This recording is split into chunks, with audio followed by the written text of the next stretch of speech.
Hey, welcome back to Basic Grid. In this video, we're going to be doing some simultaneous equations or system of equations using the substitution method. I'm going to do a few examples, and what I would like you to do is pause the video and try for yourself, and then play and I'll show you the solution. So example 1, it says use the method of substitution to solve y is equal to x plus 2 and 3x plus 2y is equal to 19. What I like to do first is rewrite the equations down. Okay, so y is equal to x plus 2. I'm just going to call that equation 1, okay, and then 3x plus 2y is equal to 19, and that's my equation 2, okay? We've got both my equations.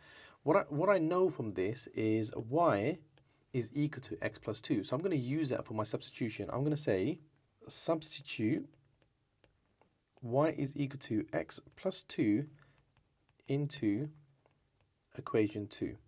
Or I'm going to substitute equation 1 into equation 2. So wherever I see the value of y, because I know y is equal to x plus 2, I can just simply replace this into the y. So let's do that then.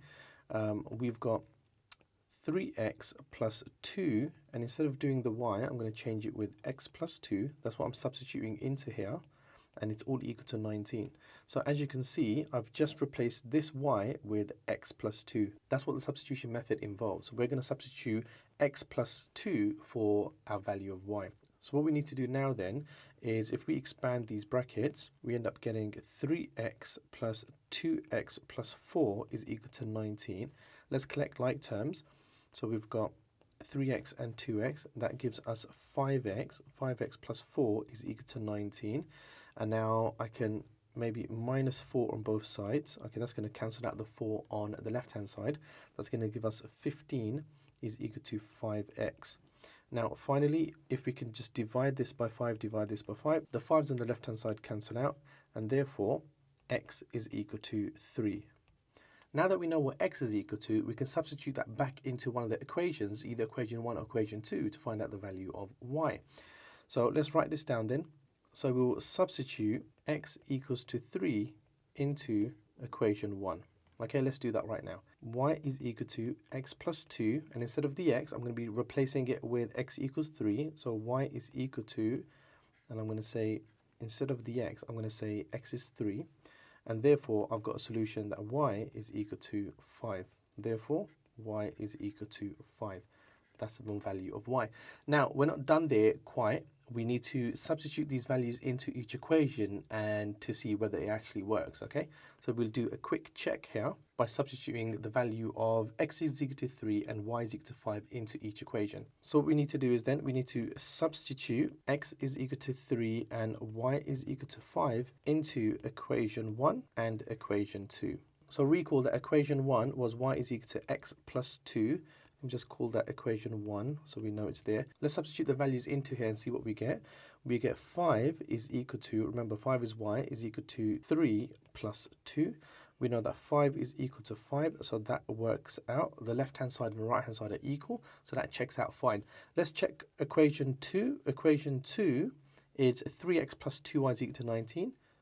So 3x plus 2y is equal to 19. We need to substitute our values into it. So we're going to do 3 bracket plus 2 bracket. Let's substitute our values of 3 and 5. Does that give us 19? Let's just quickly check. 3 times 3 is 9, plus 2 times 5 is 10. We end up getting 19 on both sides, and that checks out fine. So our solution then, when x is equal to 3 and y is equal to 5, satisfies both of those equations. Okay, so here are a set of questions, exactly the same as what we've done in example 1. I would like you to pause the video here and attempt part B, and then play and I'll show you the solutions. Okay, so the solution for part B, it's 5x minus 4, and instead of doing y, we're going to say 2x plus 1, because that's what we're substituting, is equal to 2. We're going to quickly expand this. So just be careful with the negative sign here. It's minus 4 times 2x is minus 8x, and minus 4 times 1, which is minus 4.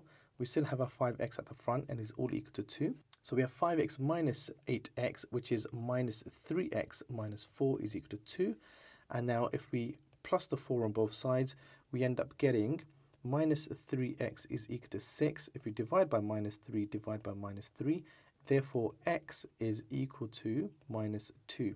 Now that you have your x, you can substitute back into one of the equations to find out what the value of y is. So if I substitute x is equal to minus 2 into the equation, so y is equal to 2 times minus 2 plus 1. 2 times minus 2 is minus 4 plus 1 is minus 3. So therefore, y is equal to minus 3. Okay, now attempt part C and see what you get, and then I'll play the video and show you the solution. Okay, so for part C, we're going to take 4x plus 3. Instead of y, we're going to say minus 3x minus 3 is equal to minus 14. What we're doing here is we're substituting the value of y, which is minus 3x minus 3, into this part of equation 1. Okay, let's expand and see what we get. So we're going to expand this. So we've got 3 times minus 3x, which is minus 9x. Remember, we've got 4x at the front. And then 3 times minus 3 is minus 9. And that's all equal to minus 14. So we've got 4x minus 9x, which is minus 5x. And then we have the minus 9 equals to minus 14. If we plus the 9 on both sides, we end up getting minus 5x is equal to minus 5. And then divide the whole thing by minus 5 and minus 5. That cancels out from the left-hand side. X is equal to 1. Now we can substitute the value of x into equation 2 to find out what y is. So let's do that here. We've got y is equal to minus 3. Remember, we've got 1 minus 3. So let's work this out then. We've got y is equal to minus 3 minus 3. Therefore, y is equal to minus 6. I've already checked that these values do in fact work. So pause the video here and do part D, and then I'll show you the solutions. Okay, so for part D, I'm going to label this equation 1 and equation 2. I'm going to substitute the value of x into equation 2. So we're going to do 2 times 3y plus 2 bracket minus 5y is equal to 1. What I need to do first is expand these brackets. So we've got 2 times 3y is 6y, 2 times 2 is 4. We still have the negative 5y here is equal to 1. Now let's collect like terms. 6y minus 5y gives us just y plus 4 is equal to 1. And then if I minus the 4 on both sides, I get y is equal to negative 3. Now that we have the value of y, we can substitute it to find out what the value of x is. So I'm going to substitute this into equation 1, and we're going to get the following. So we get x is equal to 3 times negative 3 plus 2. 3 times negative 3 minus 9 plus 2 is equal to x. Therefore, x is equal to minus 7. Okay, so we have the value of x and y. X is minus 7 and y is equal to minus 3 or negative 3. So now attempt part E, and then I'll show you the solution once you're done. Okay, so to start part E, we're going to label this equation 1 and equation 2. We're going to substitute the value of x into equation 1. So we're going to say 7 times y minus 3 minus 2y is equal to minus 6. Of course, we're going to expand this here. So we're going to have 7 times y, 7y, and then 7 times minus 3 minus 21. We've still got the minus 2y is equal to minus 6. So now let's collect like terms. 7y minus 2y gives you 5y minus 21 is equal to minus 6. And then if we plus the 21 on both sides, that cancels out there. So minus 6 plus 21 gives us 15. That's equal to 5y. Then if you divide by 5 on both sides, that cancels out. Therefore, y is equal to 3. Now, since we have the value of y is equal to 3, we can substitute that into equation 2 to find out what x is. So let's do that right here. We've got x is equal to 3 minus 3. Therefore, x is equal to 0. So double check your work, see if you've got the same values. And when you're ready, start part F. Okay, so for part F, this is equation 1 and this is equation 2. We're going to substitute the value of y into equation 2. So we're going to do 4x plus 2 times 3x plus 2 is equal to minus 1. Of course, let's expand this now. So 2 times 3x gives us 6x, and 2 times 2 is 4. We still have the 4x at the front, and it's all equal to minus 1. So let's simplify this. 4x plus 6x is 10x. 10x plus 4 is equal to minus 1. If we minus the 4 on both sides, we end up getting 10x is equal to negative 5. Now we need to divide by 10 on both sides. Cancel that out. X is equal to minus a half. That's the value of x. Now that we have the value of x, we can substitute it into equation 1 to find out the value of y. So y is equal to 3 times negative a half plus 2. 3 times negative a half will give us minus 3 over 2 plus the 2 is equal to y. So therefore y is equal to 1/2. So we have x is equal to negative a half and y is equal to 1/2. Okay, so let's look at example 2. Example 2 says use the method of substitution to solve the following. We've got 3x minus 7y is equal to 11, and then x is equal to 3y plus 6. So let's rewrite these equations down. We've got 3x minus 7y is equal to 11, and x is equal to 4y plus 6. I'm going to label these equations as equation 1 and equation 2. So in example 1, we had y was equal to a function. Now we have x is equal to something. We're going to substitute that. So we're going to take this expression and we're going to substitute it for x. So we can say substitute 4y plus 6 into equation 1. Okay, that's what we're going to do. So we've got 3, instead of saying x, we're going to say 4y plus 6 minus 7y is equal to 11. So exactly the same thing as example 1. We're going to expand the bracket. So we end up getting 3 times 4y is 12y, 3 times 6 is 18. We've still got that minus 7y is equal to 11. So let's simplify here. 12y minus 7y is 5y plus the 18 is equal to 11. Now we can substitute minus 18 from both sides. So 11 minus 18 gives us minus 7. So that means 5y is equal to minus 7. If we divide everything by 5, then we end up getting y is equal to minus 7 over 5. So now that we have the value of y, let's substitute into equation 2. So we're going to say sub y is equal to minus 7 over 5 into equation 2. That's what we're going to do right now. So we've got x is equal to 4 times minus 7 over 5 plus 6. So we've got 4 times minus 7 over 5 plus the 6 is equal to x.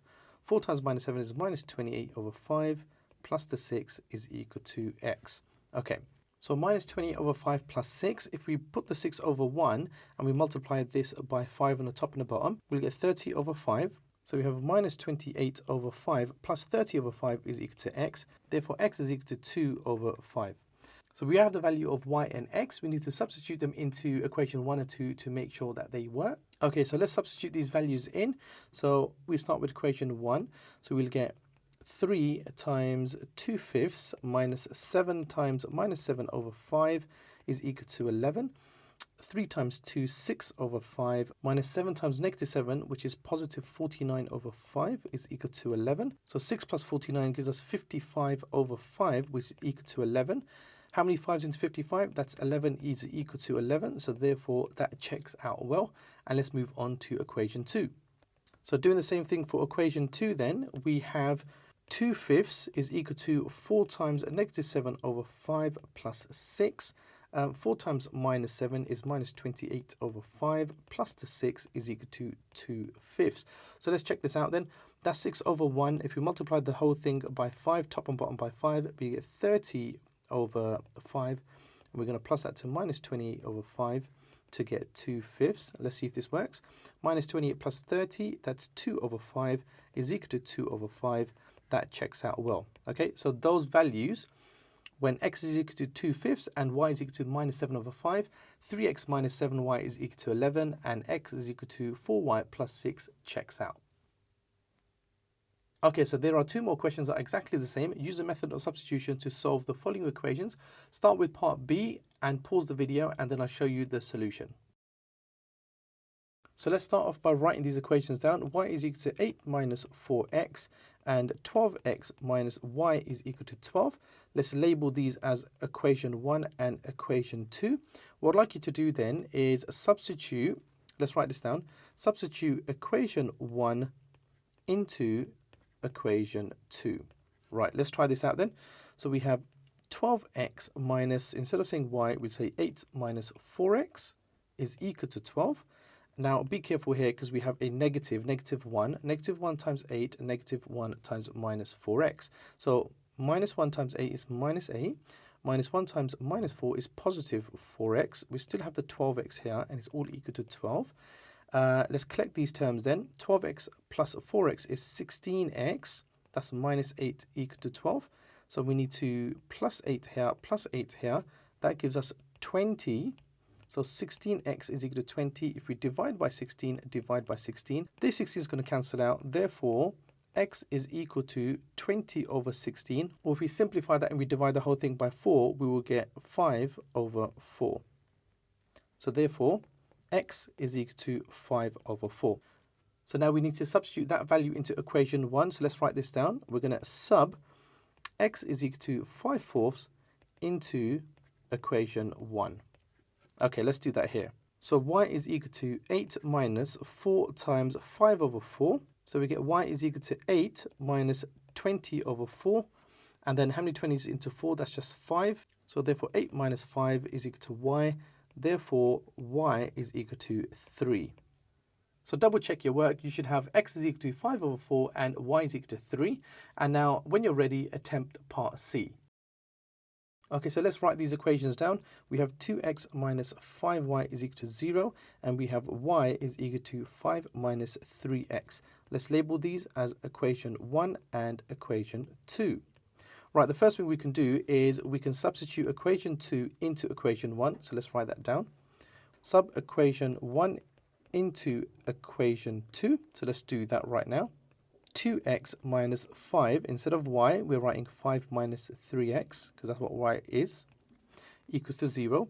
And now let's expand this bracket. So minus 5 times 5 is minus 25, and minus 5 times minus 3x is positive 15x. We have a 2x at the front, and it's all equal to 0. So now let's collect like terms. So 2x plus 15x makes 17x, minus 25 is equal to 0. If I plus 25s on both sides, we end up getting 17x is equal to 25. Now, if I divide both sides by 17, x is equal to 25/17. Now, since we can't simplify that, that's going to be our solution for x. Now, let's substitute that value of x into equation 2. So we'll say sub x is equal to 25/17 into equation 2. So y is equal to 5 minus 3 times 25/17. Let's give this a go. Okay, so y is equal to 5 minus 3 times 25 is 75/17. Okay, so what we want to do here, because 5 is over 1, we'll multiply the top and the bottom by 17 to find the equivalent fraction. So 17 times 5 is 85. 17 times 1 is 17. So let's subtract this from 75/17. And this is all equal to y.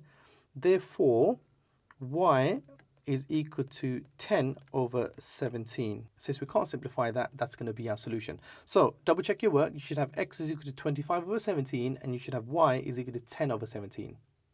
Okay, so there is one more example that I would like to do, and it says, try to solve using substitution and then comment on your result. So let's try this question and see what happens.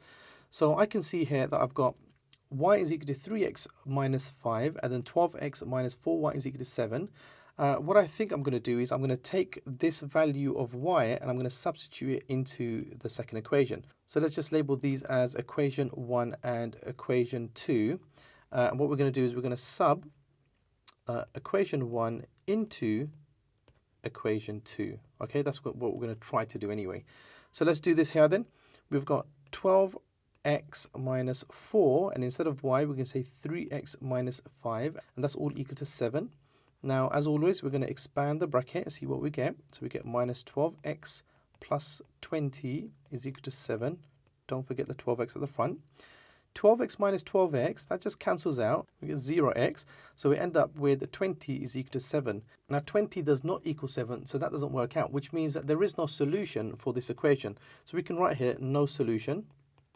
But there's a reason here that there's no solution, and that's because these two equations, these straight lines, represent parallel lines. Okay, they have the same gradient. So we can say that since the equations represent parallel lines, they never intersect. They never cross paths. Okay. We can also confirm this because equation 1 has a gradient of 3. We know that that's a gradient of 3. Let's rewrite equation 2 in terms of y is equal to mx plus c to find out what the gradient is. So we got 12x minus 4y is equal to 7. So let's plus the 4y on both sides. And at the same time, we'll minus the 7 on both sides. So we'll get 4y is equal to 12x minus 7.